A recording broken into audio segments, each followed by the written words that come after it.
こんにちは、鉄言です。いつもご視聴いただきありがとうございます。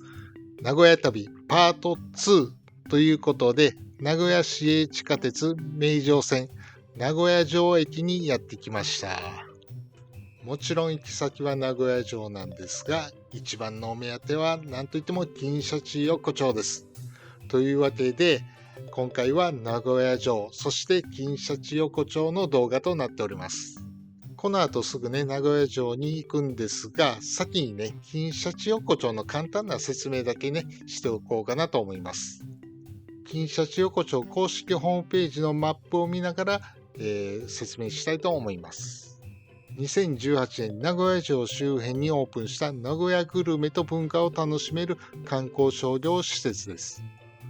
エリアは2つに分かれてまして、これから向かう東門側、宗春ゾーン、現代的なおしゃれなお店が多くてね、名古屋の、名店もありますが、これから来そうなお店とかが立ち並ぶエリアです。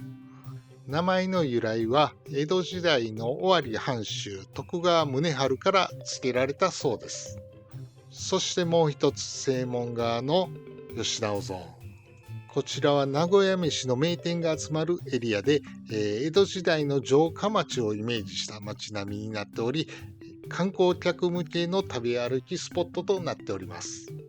名前の由来は尾張徳川家初代藩主徳川義直から取っております。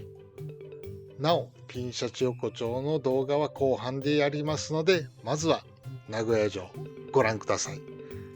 それでは皆さんもご一緒に旅している気分で最後までお付き合いください。それではどうぞ。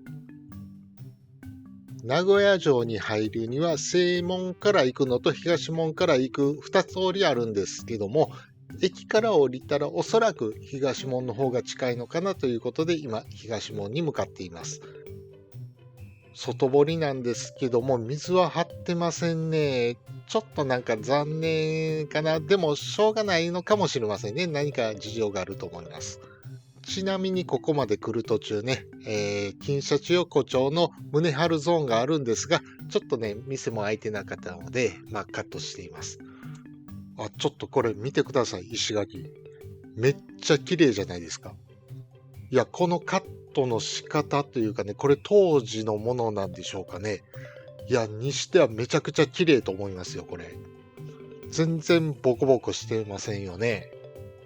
そしてこちらは愛知県体育館、東門のね、すぐ横にあります。で、こちらが東門です。で、入場券売り場があって、こちらで入場券を買います。で、料金が大人500円で、子供が中学生以下、なんと無料です。素晴らしい。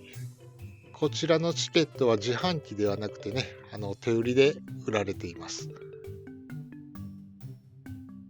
で、ペイペイでもね、買いましたので。で、中に入りました。それでは見ていきましょう。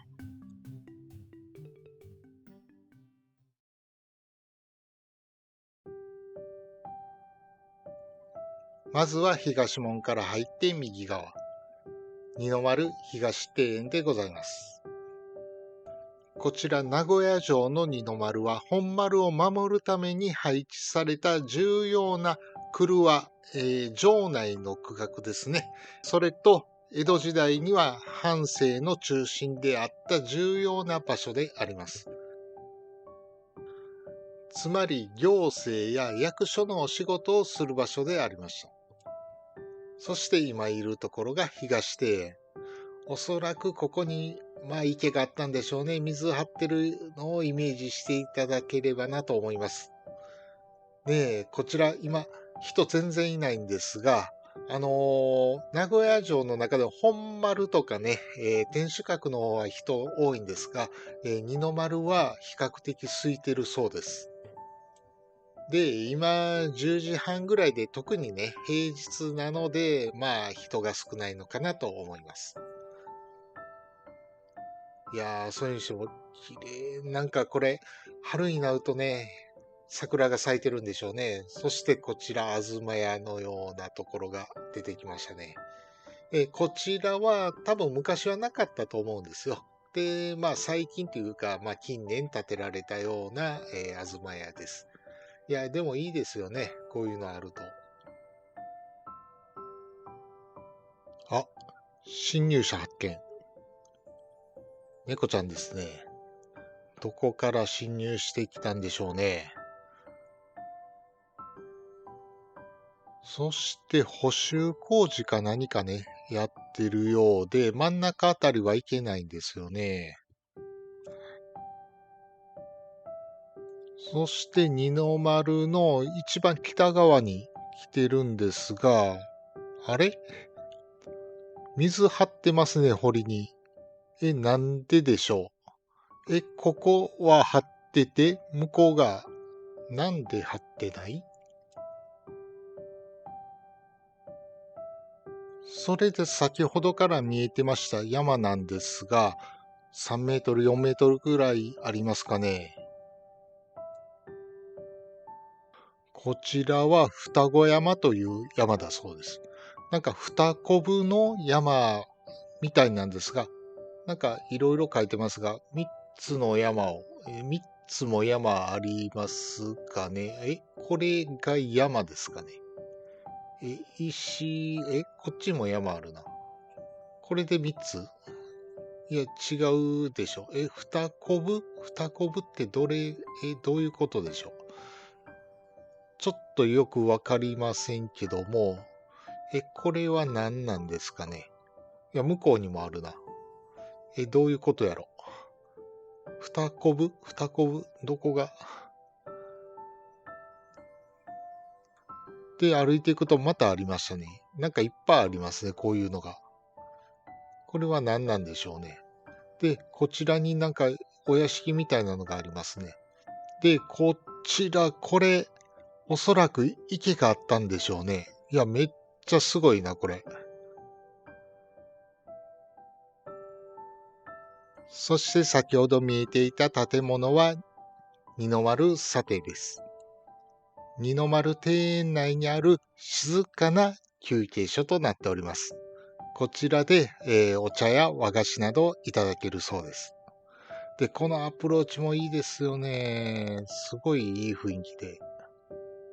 で、今も営業しております。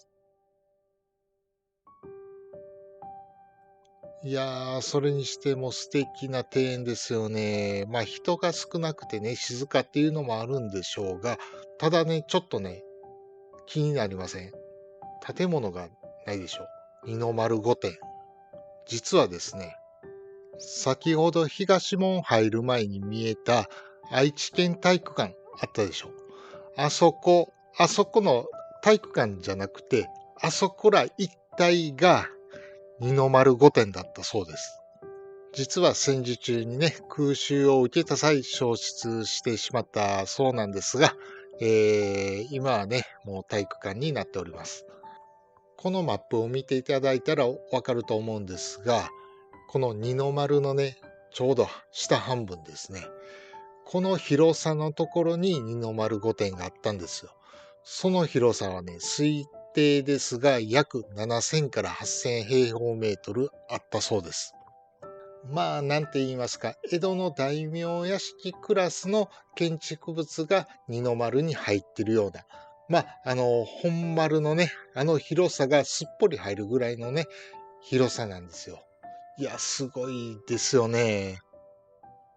もし今も残ってたら、国の重要文化財、もしくは世界遺産になってたかもしれませんね。そうこう言ってたら天守閣見えてきました。左の建物は違いますよ。あちらは東南隅櫓と言います。右のが天守閣。では本丸に行ってみましょう。二の丸から正門の方へ向かって歩いていってます。そうすると本丸の入り口があります。そしてこちらは東南隅櫓。名古屋城には30以上もの櫓がありました。現在は西南隅櫓、西北隅櫓、そしてこの東南隅櫓の3つしか残っておりません。この3つは重要文化財として指定されています。こちらが西南隅櫓で、あちらが東南隅櫓。どちらも江戸時代から残ってるものとしてすごい綺麗ですよね。そしてこの石垣見てください。入ってくる時見た石垣めっちゃ綺麗だったじゃないですか。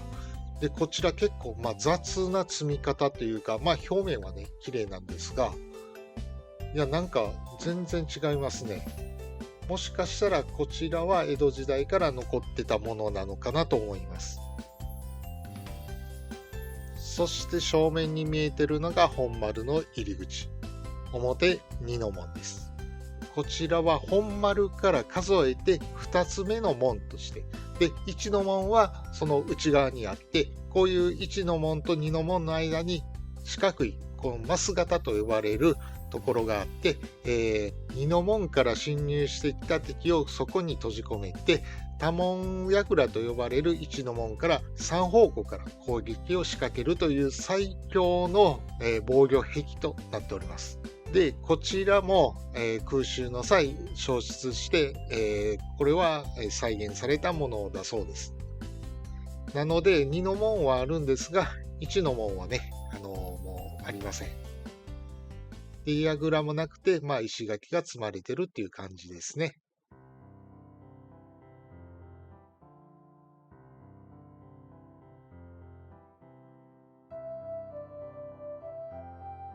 そして1の門を抜けたところに、こちらの立派な建物、本丸御殿ですね。で、こちら大きな入り口ですが、車寄せと呼ばれてて、将軍専用の入り口です。すごいですね。ここに馬車とか、カゴを止めて中に入ってもらうという感じですね。で、こちら人がいっぱい、スーツケースを持った人が出入りしてますが、こちらが本丸の入り口ですね。スーツケース持って中入れるの？ちょっと後で行ってみたいと思います。ついにご対面、名古屋城天守閣です。綺麗な立派なお城ですね。でもこちらも、世界遺産や重要文化財ではないんですよね。こちらも空襲によって消失したんですが、再建された際、コンクリートでね、建物を作っているということで、世界遺産の対象から除外されたそうです。これが空襲なかったらね、天守閣や二の丸御殿で、名古屋城が世界遺産に登録されてたかもしれませんね。で、金のシャチホコも、立派に輝いてますね。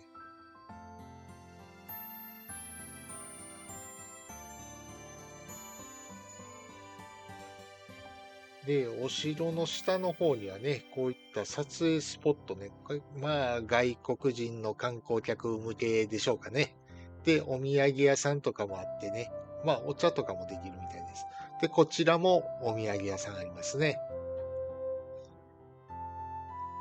で、天守閣登ってみたいと思ったんですが、入り口ないなと思ったら、閉館していました。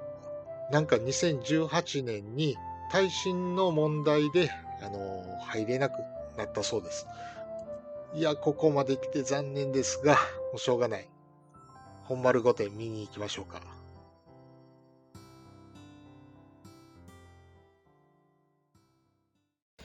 カメラでの撮影は可能であるが、フラッシュは切るのじゃ。建物内での飲食は遠慮いたせ。携帯電話の通話は控えるのじゃ。こちら本丸御殿。当時の建物だったら撮影は NG だったと思いますが、空襲によって消失され、復元された建物なので撮影が OK ということなんでしょう。復元ということで当時の資料をもとに、間取りや構造、そして装飾などが再現されています。中に入るには靴を脱いで下駄箱に収納します。で、スーツケースなど大きな荷物はコインロッカーがあるのでそちらに入れるそうです。やっぱりね、天守閣に登れないので皆さんこちらに流れてくるようです。で、パンフレットも、日本語や英語、そして、韓国語とか、いろんな言語に合わせたパンフレットが用意されています。いや、やっぱりね、作ったやつ、当時のものじゃないので、めちゃくちゃ綺麗ですね、建物自体は。で、こちらもね、こういうのがね、当時あったんでしょうね。いや、すごいですね。金ピカですよ。で、こちらは玄関です。最初に来るときね、車寄せってあったじゃないですか。将軍様がまず足を踏み入れるのがこちらの玄関で、だからこんな豪華なんですよね。で、大廊下を進んでいくと、表書院。本丸御殿の中でも一番大きな建物で5つの部屋で構成されています。で、一部屋がめちゃくちゃ広いんですよ。で、主にね、簡単に言えば香の仕事をするような部屋なんですよ。この奥が上段の間といって徳川義直が着座された部屋です。続いてやってきたのが対面所。藩主が身内や家臣との私的な対面や、宴席に用いた建物です。なんとなく柔らかい雰囲気で漂う空間です。そして見てください。この豪華な天井。そしてこちらの壁とかも豪華ですね。こちら、上洛殿です。将軍をお迎えする建物ということで、装飾が一番豪華になっております。廊下でさえこの豪華さ、すごいですね。こちらの装飾は復元されたものでありますけども、当時このようなものがあったとしたら、これはすごいですね。残ってたら本当国宝級のね、建物になったでしょう。いや、もうなんちゅう豪華さなんでしょう。ここで将軍は寝るんでしょうかね。僕なら落ち着いて寝れませんね。いや、すごいな、本当に。復元できる技術もやっぱりすごいかなと思います。こちらは梅の間ですね。将軍が上洛園に入る前に待機される部屋です。こちらは上御前所。将軍様や身分の高い人を、招いて正式に食事をとるところです。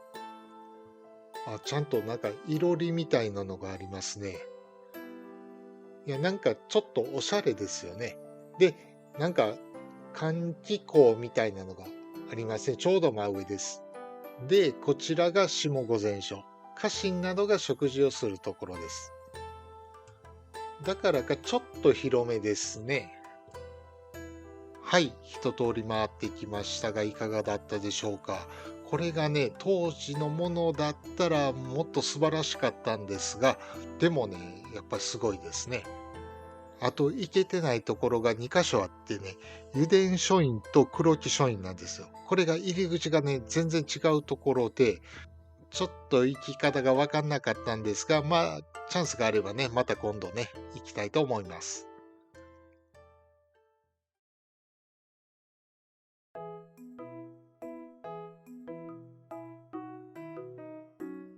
そろそろお腹も空いてきたので、金シャチ横丁に向かいたいなと思います。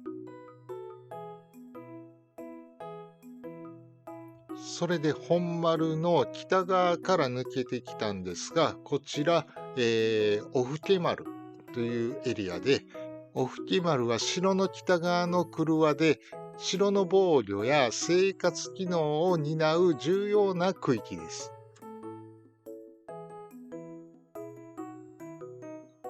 で、おふけ丸の奥の方に歩いていくと小さな小屋のような櫓ではなさそうですね。こちら、乃木倉庫です。明治時代に旧陸軍が建てた、軍用倉庫です。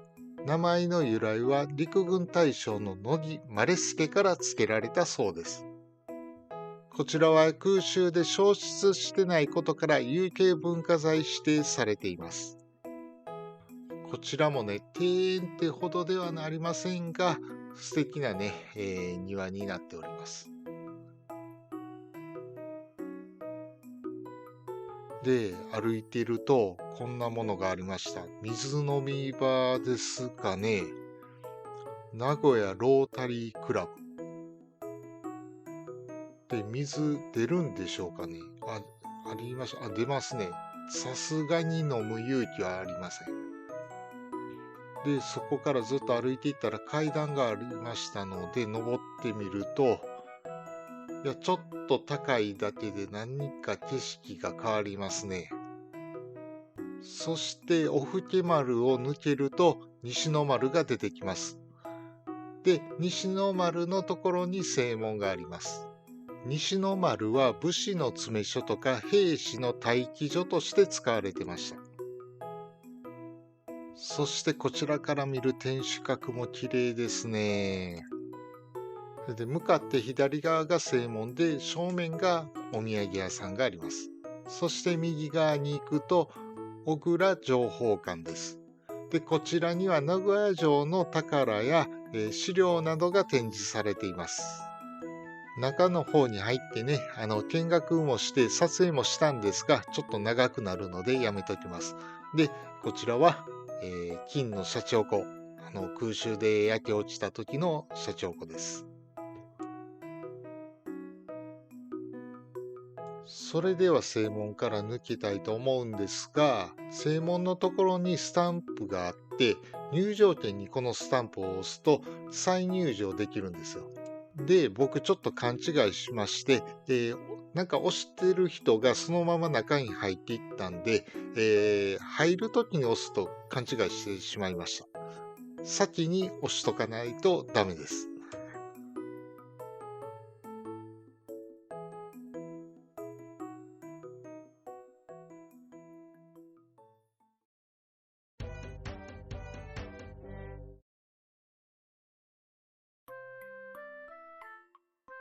正門を出まして、左に行くとロータリーがありますので、そこを少し歩くと、金シャチ横丁に出てきます。こちらは吉直ゾーン。12店舗のお店が出店されています。吉直ゾーンは江戸の城下町をイメージしたところです。いや、素敵ですね。いや、本当になんか城下町って感じしません？なんか灯籠とかありますね。いや、ここのお店なんかもそうですね。いや、いいですね。ちょっとどういうお店があるか見ていきましょう。ここは山本家総本家というお店ですね。何ですかね、うどん、きしめんですね。きしめんもいいですね。そしてお隣は鶏のお店。名古屋コーチンか。いやー、忘れてました。名古屋コーチンあったんですね。で、そのお隣は、これは何でしょうね。うなぎのひつまぶしですね。いやー、今もう高いんですよね、うなぎ。ちょっと食べられないかな。そしてお隣、川口って書いてますけど、ここはお豆腐のお店でね、田楽が食べられるんですよ。そして金箔を巻いたソフトクリーム。そしてこちらは明治2年創業。約150年近いのかな。終わり屋という、お漬物のお店です。いやー、美味しそう。浅漬けとか、奈良漬けもある。美味しそうやなー。で、お隣は、ヤバトン。昨日行きましたね。で、こちらはとんかつの、定食、味噌カツですね。で、お迎えに、団子のお店ですね。で、こちら焼き団子。で、醤油でみたらし、そして味噌とかもありますね。美味しそう。ここ行きたかったな。そしてお隣が徳川中兵衛ですね。天丼のお店ですか。いやー、こちらもいいですね。なんか、東海の食材を使った料理が出されるそうです。そして、エビせん。エビせん丸というお店でしょうか。で、タコせんとかイカせんもあります。梅エビとか。で、そのお隣は名古屋茶屋ですか。こちらもね、団子とかの、スイーツ、甘味どころですかね。で、こちらちょっと後で行ってみましょう。で、こちらは、シャチホコ上々というお店ですか。こちらは、お土産屋さんです。で、僕のお目当てのお店がこちらにはありませんでした。なので、宗春蔵へ移動します。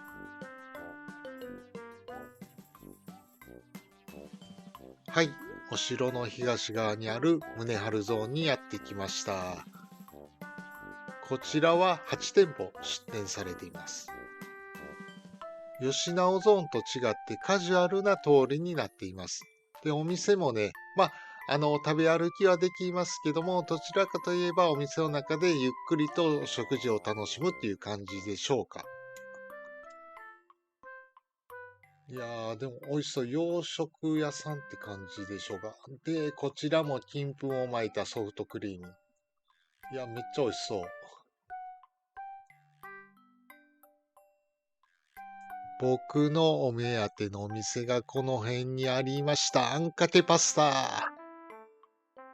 で、お店はあんかけ太郎ということでね。いや、もうあんかけパスタも食べたことなくて一度食べたかったんですよ。いや、もうちょっとワクワクしています。それでは入店します。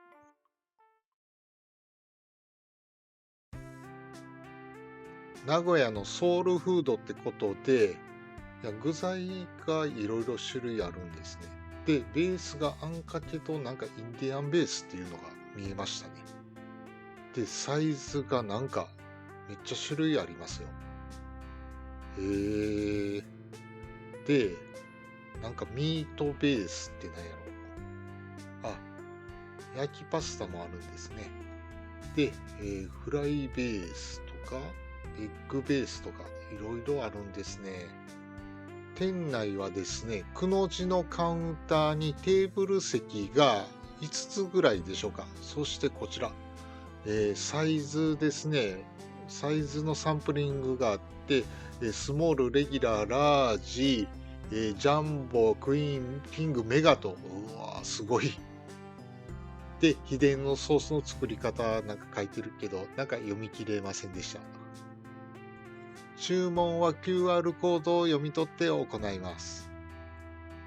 僕が注文したのはオニオンポークのレギュラーサイズ。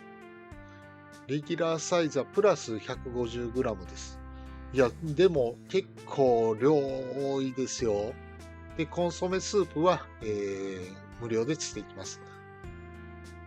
では、いただきます。いや、これどうやって食べるのかな。ちょっとつけて食べてみます。いや、これがね、めっちゃうまかったです。びっくりしました。なんていうかね、さっき謝っときます。ごめんなさい。もう勝手な僕の思い込みでね、このあんはもう甘酢あんって思ってたんですよ。だから食べた時衝撃受けました。結構胡椒が効いててね、めっちゃ美味しいです。いや、この麺にめちゃくちゃ合いますね。いや、これほんともっと早く出会いたかったですね。いや、めちゃくちゃ美味しいです。名古屋の B 級グルメの、ど真ん中っていう感じでしょうか。いや、これほんと美味しいです。なんで誰もこれ美味しいよって教えてくれなかったんですかね。いや、めちゃくちゃ美味しいです。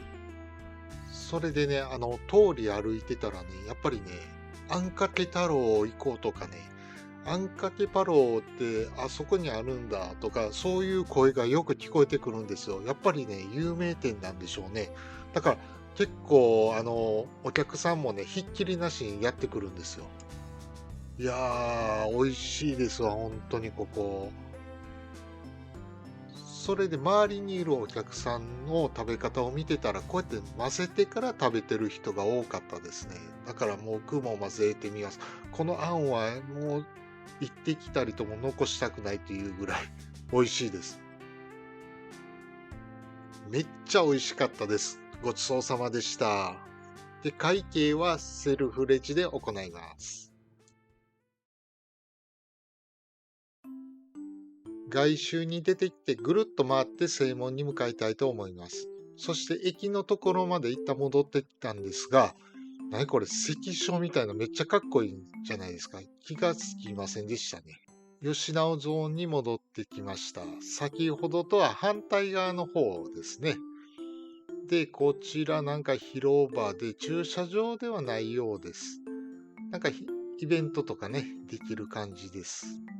お昼時なんで人が多いんですが、ヤバトンは行列できていますね。さすがですね。それでこちらでは食後のデザートいただきましょう。名古屋茶屋です。このみたらし団子食べたいと思います。中は古民家カフェみたいな感じですごいおしゃれですね。いや、めっちゃいい雰囲気です。こちらは甘味だけじゃなく食事もいただけます。天井張りがむき出してとても開放感あります。やってきました T シャツ横丁団子の抹茶ラテセットです。網の上で焼いた団子をみたらしのタレと、醤油をつけて食べます。そして3本あったんでとりあえず2本焼いてみたんですが結構網にひっついてね、片手だとうまく取れないんですよね。ぐるぐる回ってます。なのでカメラを置いてちょっとスプーンで強引に剥がしました。抹茶ラテはお砂糖入ってませんが、ミルクの甘さでね、ちょうどいい感じです。美味しいです。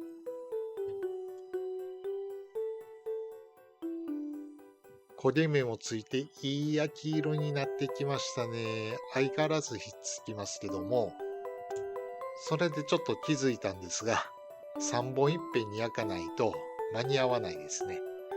これ固形燃料なんで、火がなくなったらもうね、終わりなんで。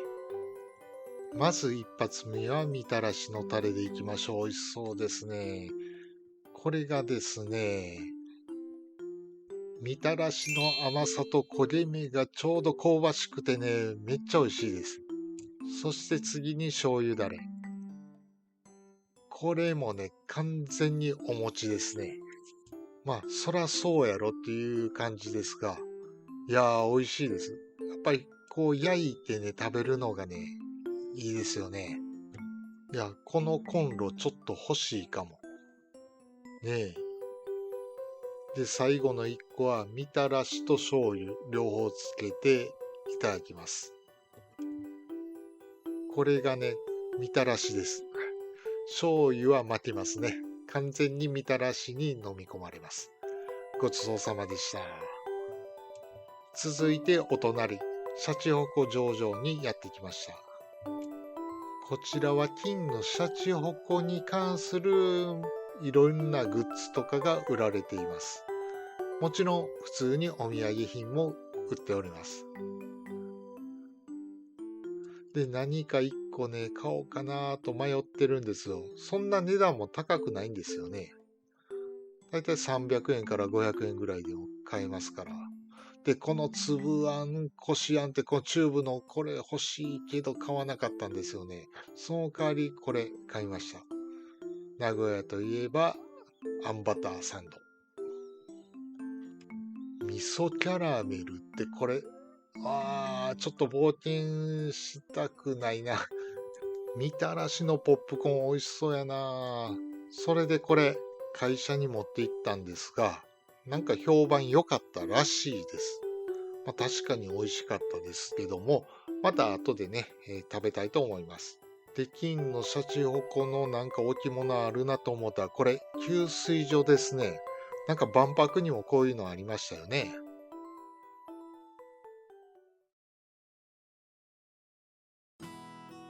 正門に戻ってきました。再入場して中を通って東門を抜けて帰りたいと思います。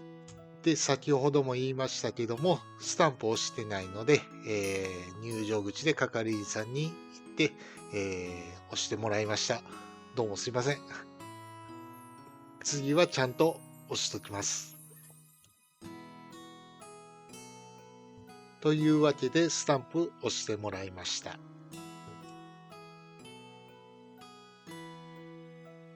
本当はまだまだ見どころあるんですが、長くなるので、もうこの辺でおしまいにしたいと思います。